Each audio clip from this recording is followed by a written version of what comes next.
Olá, saudações a esse seu coração maravilhoso. Pois é, como é que anda a quarentena para você? Como é que está esse momento aí para você? Hoje cada dia nesse Brasil, né, a gente fica mais impressionado com a produção, né, de fatos novos, né, de conflitos, né? E eu eu não consigo, né? Eu sei que tem pessoas que ficam aí, não conseguem se manifestar e às vezes por razões, às vezes eu até entendo, às vezes por até razão financeira mesmo, muita gente fica calado porque sabe que se falar mal de um, né, às vezes não é nem falar mal, é se posicionar. Muitas vezes a pessoa pode perder clientes, perder certas coisas e aí é mais fácil ficar naquela postura, né, do isentão ou da isentona, né? Mas eu confesso que eu não consigo, porque cada dia que passa fica mais grave, né, o cenário, né, a coisa como ela está se montando. E eu penso que é importante a gente difundir informação. E eu falo isso não porque eu sou bonzinho, né? Não quero me colocar nesse lugar, é mais porque eu preciso também fazer um processo de descarga. E a minha forma de descarregar muitas vezes é mais pelas palavras, é o jeito que eu me expresso mais, que eu me coloco, né? Que eu coloco a minha estrutura neurofuncional mais muscular, né? Mais em ação. E eu acho que é o que está mais ao nosso alcance nesse momento, né? Porque a gente dentro de casa, né, mais de 60 dias, né, na quarentena, não é qualquer coisa, né? Mas o que me chama muita atenção é essa banalização do ódio. É como o ódio ele vem se instaurando e vem se tornando uma coisa frequente, né? E eu acho que era interessante a gente, às vezes eu fico me perguntando o que está por trás disso. Agora a gente ser o motor da dinâmica dessa nossa sociedade, né? Ele é hoje ser pautado, né, nesse conflito, né? Agora a gente vive num estado de conflito constante, né? E eu fico às vezes observando, né? Porque isso aí eu falando no particular ao Brasil, né? Eu particularmente, olha, eu não tenho nenhuma paixão por pátria nenhuma, sabe? Eu acho que, claro que eu defendo os valores do Brasil, né? Eu defendo sim a nossa cultura, defendo sim a antropofagia, o tropicalismo, né? A Semana de Arte Moderna, o neoconcretismo, as coisas que o Brasil produziu, que são maravilhosas, né? Essa cultura, né, miscigenada, né, do samba, da bossa nova, né, enfim, coisas maravilhosas que a gente produz. Eu acho que isso é muito interessante e é a configuração que nós estamos, seja por bem, seja por mal, é a que existe, né? Particularmente eu não sou simpático a esse modelo de nações, essa coisa virtual. Ah, porque eu sou brasileiro, ah, porque eu sou norte-americano, porque eu sou não sei o que, isso é nada, a gente é da humanidade, a gente é do planeta Terra, somos terráqueos, né? Pelo menos é o que eu penso, né? Claro que temos diferenças de regiões por conta de questões climáticas, temos diferenças, essas diferenças, sim. Agora, quando a gente delimita ali um território, ó, esse território é meu, esse aqui é meu, isso é muito primitivo, né? Eu estava vendo até um vídeo sobre gatos, né? Os gatos, quando eles ficam ali esfregando em você, eles produzem substâncias, os quais ele está dizendo, esse aqui é meu, esse aqui é minha, esse aqui, essa pessoa está esfregando você, ela gostou de você, ela quer dizer, olha, você agora é meu. E ela vai, e quando isso se repete, pelo menos foi o que eu vi num vídeo, né? Eu não sei, eu não tenho informações, né? Eu estou falando assim com base numa fonte que é muito vulnerável, porque é uma coisa que eu vi no YouTube, né? Enfim, mas o gato está querendo dizer que aquilo ali é minha área e que outro gato não pode chegar ali, ou seja, é algo muito primitivo. E eu ainda vou um pouco mais além, né? Eu digo que isso é muito infantil, né? Quando a gente cria essas fronteiras para a gente brigar pelo nosso território, né? Quando a gente desperta a nossa amígdala, né, cerebral, né, para a gente ficar ali disputando, ficar nesse cabo de guerra, né? E eu repito, é muito infantil, porque o que é infantil nesse sentido? Infantil no corpo de adulto, porque no corpo de adulto nós de fato não somos, não está se vendo ali realmente uma desvantagem, né, de forças, né, porque como eu sempre falo, criança com atitudes de criança é a coisa mais maravilhosa que existe, mas adultos, né, adultos com uma criança dentro, aliás, uma criança disfarçada de adulto, né, essa é que é perigosa, porque é o adulto com todas as suas limitações, com toda a sua musculatura, com atitudes infantis e travestidas de atitudes adultas, né? Quando se trata de guerra, de defesa de território, né? Ou seja, é muito primitivo, ainda é muito semelhante a uma posição que é muito próxima aos animais. E levando em fato que os animais têm uma coisa, eles são sustentáveis, eles se destroem entre si, mas eles têm um poder de descarga muito grande. E o ser humano não. Nós temos, como diz o Freud, nós criamos um conflito, uma disputa entre o id e o superego, e o ego fica nesse meio mediano, né? E quando o ego ele fica muitas vezes refém desses impulsos, e aí ele cria esses conflitos, a gente cria essa identidade, essa personalidade doentia, né? Essas defesas doentias, né? E essas vêm justificar justamente a centelha desse ódio, penso eu, né? Não sei o que é que você acha disso. Mas olha, eu sei que até falar isso aqui, olha, eu posso até de repente, sem querer, eu não estou querendo te ofender, mas você pode ficar ofendido. Eu sinceramente, eu procuro ficar assim, observar e me perguntar o que faz uma pessoa defender, né, esse modelo desse governo que está agora, nesse momento, nesse país, né, o que leva uma pessoa a defender isso, né? Eu não sei, eu não quero dizer que eu sou melhor do que ninguém, né, e que sou mais maduro, que não sei o que, não, nada disso, eu estou querendo apenas observar mesmo, né? Observar mesmo, vamos olhar para isso aí, vamos olhar isso de frente, o que está por trás disso, né? Né? E eu me apresso em dizer que talvez tenha aí muito essa coisa do sentimento, né, muito infantil, né, de defesa do território. E se a gente observar, né, a estrutura dessa nossa sociedade, que é uma sociedade que ela foi formada, né, desde os princípios, né, através de invasões, de usurpações, né? Há quem queira fazer revisões históricas anticientíficas para justificar apenas suas fantasias. Olha, sinceramente, eu discordo, né?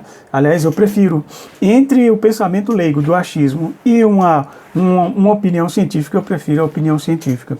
E a opinião científica dos historiadores é que, de fato, houve mesmo uma exploração, houve uma usurpação, né, dos verdadeiros, digamos, eu não diria donos, porque talvez a terra não tenha dono, mas dos ocupantes, né, dessa terra, que eram os próprios índios, que são inclusive nossos descendentes, né, os quais eu honro, né, de coração. E aí eu fico vendo, né, que é uma sociedade pautada sempre em obliterações, em cada um querendo defender o seu espaço. E esse espaço, ele se vale muito de penso eu não sei, se eu estou falando aqui, isso me veio assim, né? Talvez de atitudes infantis, de quando, sabe aquela criança que, isso aqui é meu, né? É aquela fase do egocentrismo, né? Como dizia o próprio Piaget, que é um processo natural. Na criança é muito normal a criança achar que porque ela se sente, até então ela tinha como referência a mãe, e a mãe é o símbolo da maior integração que a criança pode encontrar naquele momento. Ela é tudo, a referência de tudo é a mãe. De repente a criança vai lá, descobre, né, nesse contexto tradicional, o pai, que é aquele que impulsiona para a vida, ou seja, ele não é a identificação, não é aquela simbiose, ele é o que? O diferente, né? Isso eu falando em termos de funções de pai, funções de mãe, enfim, dos papéis de cada qual desempenha, que qualquer um pode fazer, independente da formação da família, da constituição da família, se é algo, né, institucional, se é algo mesmo, né, de uma família tradicional. Enfim, então a gente vê que nesse contexto, essa identificação com a mãe, quando ela não é bem resolvida, jaz aí a origem de todos os preconceitos. Por quê? O que for diferente, se tem um problema com o pai, com a figura do pai, então, ou seja, o diferente é o mal, o diferente é o ruim, o diferente não presta. Então só vale aquilo que parecer comigo, aquilo que pertencer à minha classe, à minha cor, à minha posição sexual, enfim, qualquer coisa. Ou seja, você começa a você passa a vivenciar aquilo, ou seja, de não perceber, né, e não se identificar, ou seja, de não amadurecer para a vida, para o diferente. E existe uma coisa nesse contexto humano, nesse contexto dessa Mãe Terra, são as diferenças. E essas diferenças, inclusive, têm fatores climáticos que justificam. Daí vai justificar uma cultura, enfim, tal e tal coisa. É claro que isso não é um fenômeno exclusivo do Brasil, né? É claro que esse modelo é geral, né? Mas eu estou falando aqui especificamente no Brasil, porque o Brasil vem se destacando no mundo da pior forma. A gente vem se destacando aí no mundo como ressuscitadores de posturas extremamente arcaicas. A gente está vendo no Brasil ressuscitar teorias medievais em contraposição à ciência. A gente está vendo no Brasil uma banalização, um ódio absurdo, né, sobre os diferentes. Se você é diferente, opa, você tem que ser exterminado. E o que é interessante, porque até um certo tempo isso era muito na retórica.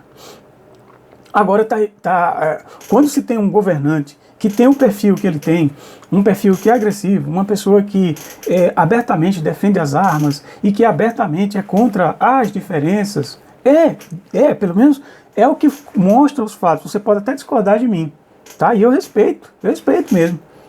Agora, só observa se as afirmações dessa pessoa, cujo nome eu me recuso a falar aqui, né, a pronunciar aqui, se não são de fato, se não são segregacionistas, são situações que segrega, que diminui, que dizem, olha, eu estou certo, eu sou o dono da verdade, eu sei. E quem não for comigo merece ser exterminado. Isso até em termos de retórica, né? E se a gente observar como é que vinha o Brasil dos anos para cá, há um tempo desses, a gente via que existia uma conotação de um certo lugar que um determinado grupo ocupava, né? Esse grupo começou a dar uma ascendidazinha, começou a crescer, e talvez, eu não sei, essa ascensão começou a despertar, opa, essa pessoa pode tomar meu lugar, né? Essa pessoa pode tomar meu lugar, e aí? Né? Essa pessoa aí que antes eu mandava nela, agora eu já não estou podendo, né? Como é aquelas coisas, as pessoas começaram a melhorar um pouco da sua situação financeira, e isso talvez tenha mexido com a sua criança. A sua criança que, naquele processo, identificado com o seu egocentrismo, identificado com a sua própria mãe, ele percebe que o outro não pode ter os mesmos direitos que você tem, supostamente.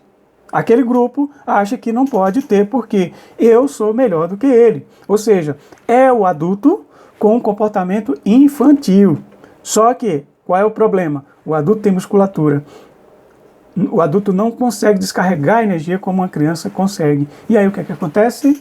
Começa a despertar um ódio que começa a florescer.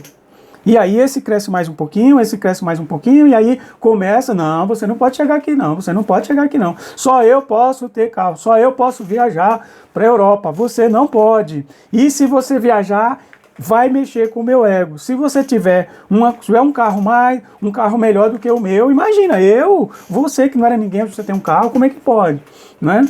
Então isso pode instigar instâncias muito infantis. Eu observava isso muito quando minha filha tinha 2 anos e a gente ia brincar ali na praça aqui, eu estou falando aqui de Brasília, e tinha uma criança que ela sempre queria para ela as coisas, assim, qualquer brinquedo ela tomava, ela queria para ela, né? É claro que isso como criança, é profundamente natural. O importante é que as crianças vão lá e se resolvam entre si mesmas. Cada qual, porque a gente encontra ali um espírito que tem, né, uma personalidade que tem uma defesa mais dominante e a outra que é mais, digamos, defensiva. Então, é entre crianças, está tudo certo. Mas, eu lembro que quando nós pais iríamos reivindicar essa questão dos direitos, aí os adultos entravam. E aí ficavam os adultos crianças discutindo as questões de criança. Era uma coisa interessante. Inclusive teve gente que ficou até chateada comigo. E eu, inclusive, aprendi a aprender a não ficar, a inclusive não ser, ter que ser aceito, de ser submetido à desaprovação mesmo, entendeu? Chegar lá e é isso mesmo, vou reivindicar isso aqui, que eu estou achando que não é correto, mas na minha atitude ali, eu tentava tirar exatamente essa conotação de dizer o que é que eu acho, porque tem muitos adultos que engolem seco e não conseguem falar, e aí isso é outra atitude infantil, não consegue, é aquela criança que não consegue expressar, aquela criança fechada ali, que é invadida, que fica ali, cuja defesa é simplesmente só receber, suportar e não se expressar. E existe aquele que vai logo para a guerra. Não, para a guerra não. Simplesmente colocar as coisas os pontos nos is. Olha, é o seguinte, aqui o espaço é coletivo, então os brinquedos estão aqui, então vamos dividir. A criança quer brincar, então elas vão brincar. Então, para você ver como as relações humanas são complicadas quando a gente sai de dentro de nós para o fora, para o outro, né? E nisso aí a gente mexe com muitos conteúdos que são abstratos e eles são muito mais difíceis de se ver.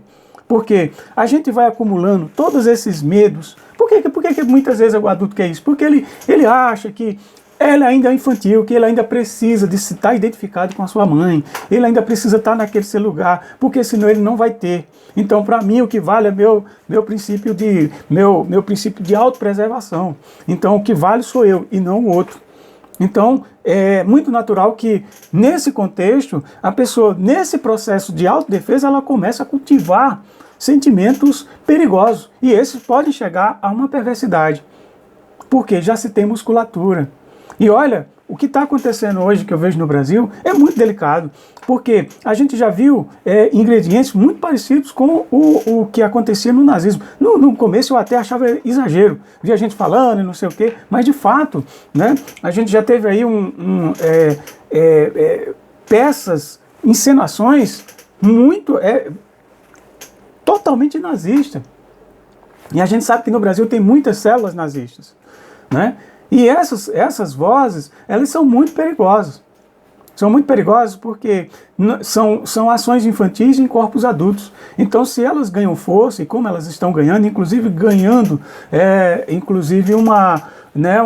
uma justificativa religiosa, isso se torna mais perigoso. Porque eu já vi pessoas questionarem por que os judeus, as pessoas na Alemanha não... Por que elas não se revoltavam? Por que isso acontecia? Né? Tanta gente ter morrido lá na Alemanha de forma tão cruel. Né? E aí, se a gente observar bem, naquele contexto, a sociedade ela foi toda preparada, ela foi toda estruturada, né, através desses discursos de ódio, né, a justificar isso. E isso chegar a um ponto que não há mais empatia, isso se banaliza, e aí é onde está o perigo. Eu penso que se não houver realmente uma providência séria e não meramente notas de repúdios, como a gente tem visto aqui pelos campos políticos, né, uma ação veemente, a gente vai assinalar, e já está acontecendo um genocídio, já está assinalando, olha, estamos vivendo um genocídio. Nesse momento já se passou de 14 mil pessoas mortas no Brasil. E essas pessoas estão naturalizadas como simples números, sem uma empatia, aliás, com justificativas precárias e não providas de uma verdade. A gente vê que não há um sentimento, sobretudo do governante e das pessoas que apoiam com relação a isso. A gente viu um restaurante lá em Gramado dos garçons fazerem o meme do caixão, ou seja, as pessoas brincando com uma coisa que é muito séria. Ou seja, isso me parece que está se montando para uma coisa maior do que já é, porque uma tragédia já é. 14 mil pessoas não é brincadeira, a coisa é como se estivesse concretizando inconscientemente. Eu não quero dizer aqui que existe uma conspiração, né? Mas existe um desejo inconsciente, um impulso de morte nessas pessoas.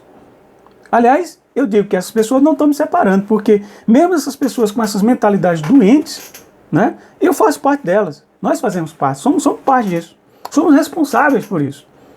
Então é importante que a gente olhe isso com muita serenidade, né, com menos paixão que saiamos desse lugar muito infantil, para que a gente possa enxergar de verdade, olha, onde que nós queremos chegar?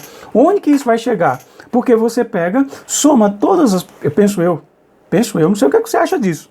Você soma todas as suas raivas, todas as suas frustrações, aquilo que você não realizou, frustrações, sabe que você engoliu do seu chefe, da sua esposa, do seu esposo, dos seus filhos, do vizinho, do não sei quem, e blá blá blá. Isso tudo vai sendo colocado na vala comum, não há um processamento, não há uma descarga, você vai acumulando isso ao longo dos dias, e aí você olha assim a sociedade te cobrando que você seja rico, bonito e famoso, e você não é rico, nem bonito, nem famoso. Quando você olha, não, ainda não é isso, eu preciso ser mais famoso, eu preciso ser mais rico, eu preciso ser mais famoso, ou seja, você nunca chega onde você quer chegar.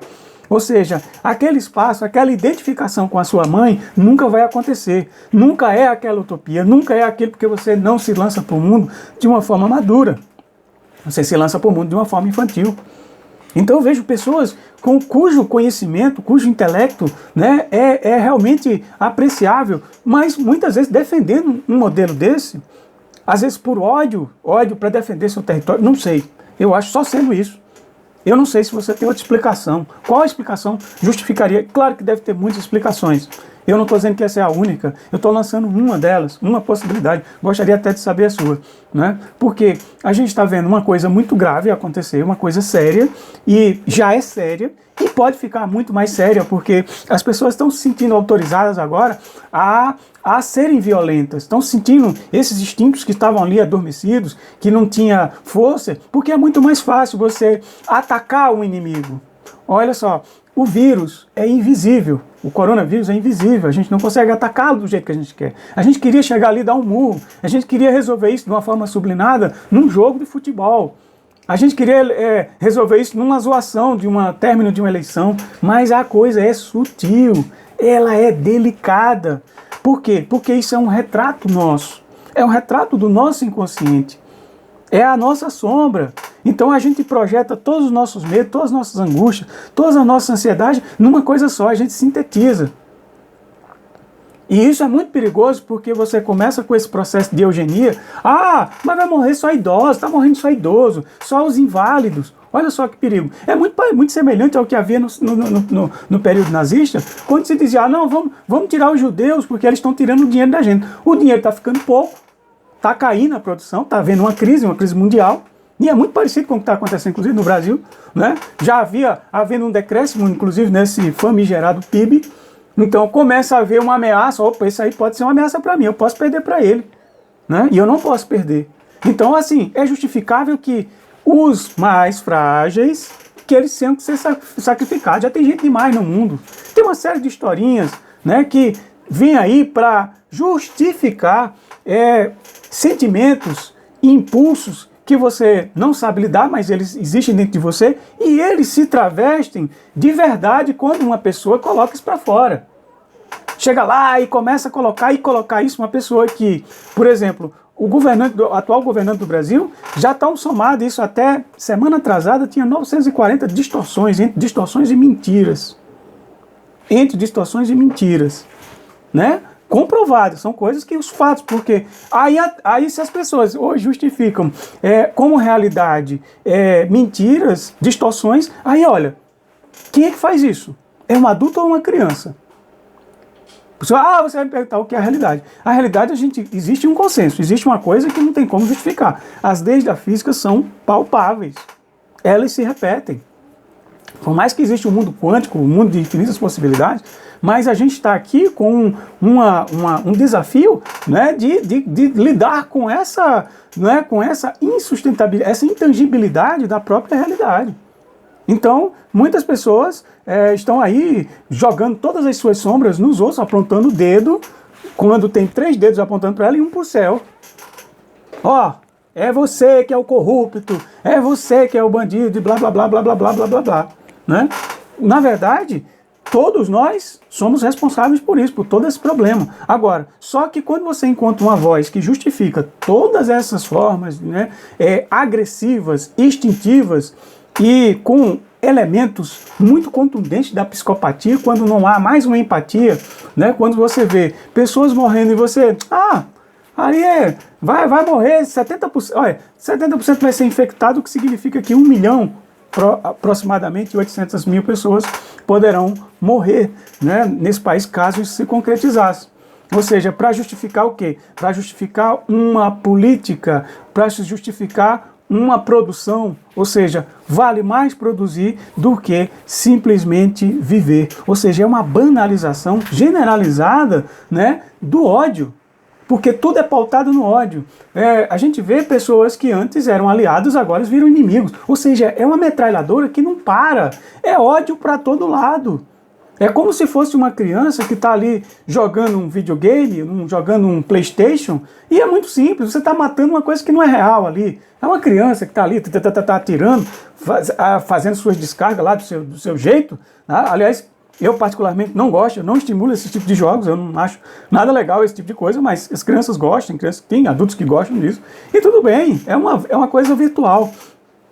Mas quando isso se torna uma realidade e isso se confunde com verdade, se torna muito perigoso mesmo. E eu acho que se não houver realmente uma atitude contundente com relação a isso, eu não sei o que vem por aí. Eu não quero nem fazer projeções, porque eu gosto muito de Xing, mas eu não uso Xing como oráculo, né? Aliás, eu já vi muitos dessas pessoas aí que fazem previsões, inclusive muito alinhadas com esse modelo, né? Muito alinhadas com esse modelo que tem semelhanças com o regime, um dos regimes mais totalitários que a gente viu em toda a humanidade, que foi o nazismo, né?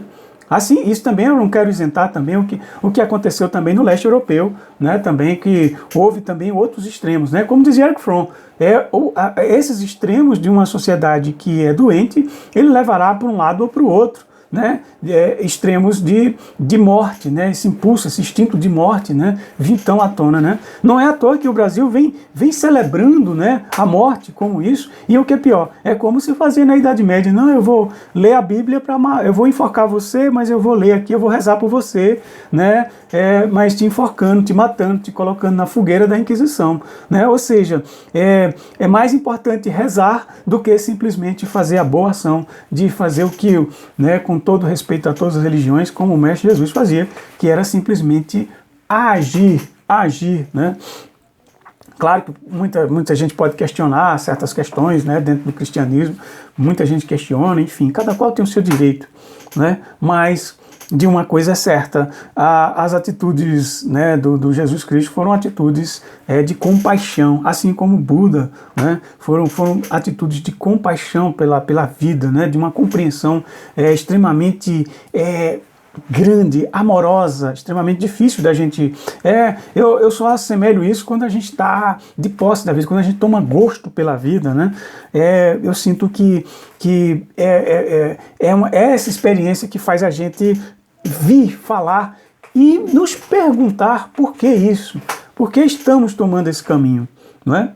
E eu digo estamos, porque mesmo esse governo, mesmo essas pessoas que defendem, elas não estão separadas de mim, nem de você. Nós fazemos parte disso. Agora, precisamos refletir com muito cuidado, porque é muito perigoso. Nós temos sim um corrimão que nos dá uma referência disso.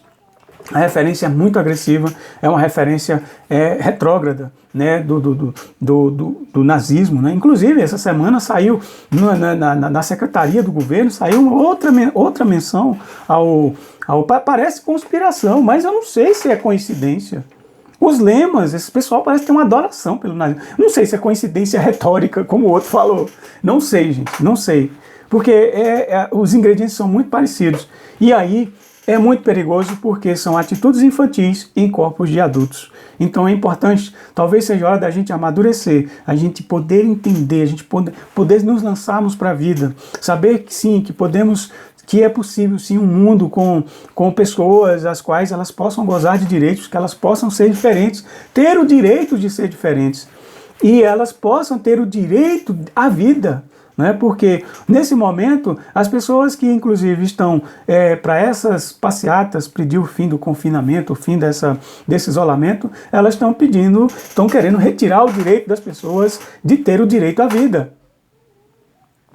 Porque o que vale é manter, ser fiel a um líder que traz, né, que bota para fora muitas coisas as quais você não consegue traduzir, você não consegue colocar para fora, ele coloca para fora, então ele parece que ele traz a verdade, porque ele traz algumas coisas que, algumas coincidências, isso aí é muito parecido com aquela história do best-seller, né? O best-seller, geralmente o cara inventa um monte de mentira, um monte de verdade, um monte de indícios de coisas que, se você vai olhar, historicamente aconteceu, isso é real, cientificamente isso é real, mas o mote da história toda é uma mentira. Então a pessoa cria um monte de mentiras, né? Como a gente tem visto essa rede de fake news, as quais, né, tem sido alimentada e alimentando. Todo dia você recebe uma fake news, você não tem tempo de filtrar aquilo, de verificar as fontes, porque se você vir a imprensa com todos os seus problemas, com todas as suas dificuldades, ela ainda é uma fonte que você pode cobrar, porque se ela mente, você pode cobrar, ela pode responder isso judicialmente. Mas quem prepara uma fake news, uma coisa, é muito simples para preparar uma mentira, colocar dados falsos, a pessoa não vai atrás não. Olha, eu saberia fazer isso. Eu, com poucos conhecimentos que eu tenho, se você conhecer um pouco do Photoshop, aí, um pouco de edição de vídeo no Adobe Premiere, você faz tranquilo. Bota uma coisa, desvirtua uma palavra de uma pessoa. Hoje a pessoa consegue distorcer até a voz da outra pessoa, o rosto, enfim, fazer um monte de coisa. E joga aquilo ali na internet, vai se jogando, se jogando, se jogando, se jogando. E aí é tanto que vai criando, né, inclusive, essa coisa para proliferar ódio. Imagina o que a gente vai colher com tanto ódio, né? Com tanto ódio, a gente já está colhendo pessoas aí, olha, estamos aí 14 mil pessoas no Brasil, são 300 mil pessoas que já fizeram a passagem desse vírus, e isso é uma responsabilidade nossa. Não adianta também jogar só para o governo, é nossa. É esse modelo de vida que aceita, é esse modelo de vida que naturaliza o ódio, né, nesse contexto. Né, eu acho que sim, a gente tem que estar bem sereno. Claro, e sim, temos que fazer protesto. Não significa também que, eu não posso ter ódio, eu não vou protestar. Proteste, sim, mas com maturidade, tá? Proteste sem ódio. Né? Eu acho que esse é o grande desafio. Eu sei que não é simples protestar se você tem aquela indignação, mas é diferente. A indignação das pessoas que têm uma verdade do ódio daquela pessoa infantilizada que quer simplesmente eliminar o outro. Né? O ódio ele quer eliminar, ele quer acabar com você. Se puder, inclusive tem agora um grupo ali que em frente ao Congresso que diz que tem que exterminar, né, outro determinado grupo. Eles são de matar, ou seja, eliminar. Olha só a visão. Olha só essas pessoas, que nível de que tá as cabeças das pessoas. É um nível é infantil, é como se estivesse num jogo videogame. Gente, você vai eliminar o outro porque pensa diferente? Meu Deus do céu, será que é assim mesmo? Será que é desse jeito que funcionam as coisas? Né? Será que não pode ser diferente? Será que a gente não pode negociar de uma forma civilizada, sentar e discutir agora, em vez de a gente estar discutindo questões políticas, né? Discutindo essas crises, brigando, essas disputas ideológicas, a gente discutir, a gente tem um problema aí, gente. É uma pandemia e a gente precisa buscar uma solução para isso. E eu penso que o que levou, que nos trouxe para essa pandemia foi justamente essa mentalidade. Eu não consigo ver outra coisa. E não é conspiração de grupo A ou B, não. É o resultado, é o efeito suprassumo de uma mentalidade doente. Isso é uma doença. E toda doença é uma oportunidade de autocura. Então nós temos que aproveitar essa oportunidade, quem sabe, para a gente amadurecer, sair dessa infantilidade tóxica, né? essa infantilidade deslocalizada, porque ela é tóxica, ela é perigosa e ela pode ceifar muitas vidas e fazer da nossa existência uma tragédia maior do que já é. Né? Não sei o que é que você pensa disso, tá? Eu estou aqui também fazendo meu desabafo. Eu acho que é importante colocar. É impossível, eu não tenho como. Pelo trabalho que eu faço, seria extremamente incoerente eu ficar calado num momento desse. Sei que tem gente que pode agora. Olha, se você porventura não concordar comigo, olha, eu não vou fazer a menor questão, sinceramente. Eu não estou aqui também para agradar ninguém, sabe? Estou aqui simplesmente para trazer conhecimentos, possibilidades, dialogar, perguntar, de aprender com você. Porque eu estou aqui falando, eu estou aprendendo também, estou desabafando, colocando para fora, enfim. Então, assim, não adianta ficar só agradando, fingindo que não está acontecendo uma tragédia. A tragédia está aí, meu gente. Tá assim na nossa cara. E a gente vai ficar calado, né? Isso não vai me fazer de você o inimigo. Eu não quero. Mesmo você que está aí nessa passeata, que está aliado a esse governante que está aí. Olha, eu não sou seu inimigo. Eu não vou, sinceramente. Você pode... Olha, eu vou me defender. Se você vier me matar, eu vou me defender. Né? Falando assim, a nível muito mais radical. Né? Eu vou me defender, mas eu... E defesa, claro, exige também embate também, não é certo? Ah, vem lá e não sei o que, me bate, não, vou me defender. Agora, eu não vou tornar você um inimigo, porque eu não quero matar ninguém. Sinceramente, eu não quero que a gente tome esse rumo. Pelo contrário, eu quero sim que a gente nos trate, cheguemos como adultos e pensamos qual é a melhor solução para isso, gente. O que a gente pode fazer para a gente buscar um rumo, né, uma solução para esses problemas, né? Enfim, e em vez de ficar apontando o dedo, a gente abrir os olhos e olhar com serenidade para essa realidade que já é trágica e é toxicamente infantil. Né? Então, olha, saudações aí do seu coração. Me perdoe se eu te ofendi, não quero ofender ninguém, tá? Mas eu quero chamar a atenção para que seja refletido, que tragamos a reflexão. Se você me convencer que eu estou equivocado, eu não tenho o menor problema de mudar de opinião. Para mim, olha, eu prefiro 1000 vezes mudar de opinião do que morrer agarrado a uma ideia quando essa ideia é falsa, quando é uma mentira, né? Quando você sabe que você está mentindo, você sabe que você não é, você sabe que não está falando, e você é obrigado a defender aquela mentira. Tá doido, meu amigo? Hoje eu quero defender o que eu acho real. Posso estar muito equivocado com o que eu considero real.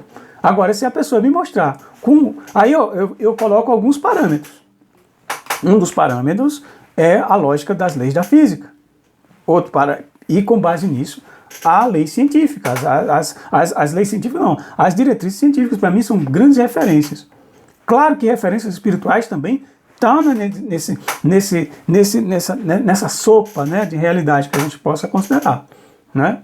Então, acho que tem que haver lógica, tem que haver uma coerência sobretudo, para que a pessoa venha me convencer. Porque simplesmente vir justificar isso com um monte de mentiras, um monte de fake news, coisas que sem fundamento, sem base, aí não dá, né? Chega um ponto que não adianta. Você está dizendo, poxa vida, não existe só uma justificativa para dizer, não existe só indícios de que existe a lei da gravidade. Não existe só indícios, existem provas e mais provas. Se todas essas provas não são suficientes para você, eu vou estar discutindo com uma pessoa dessa?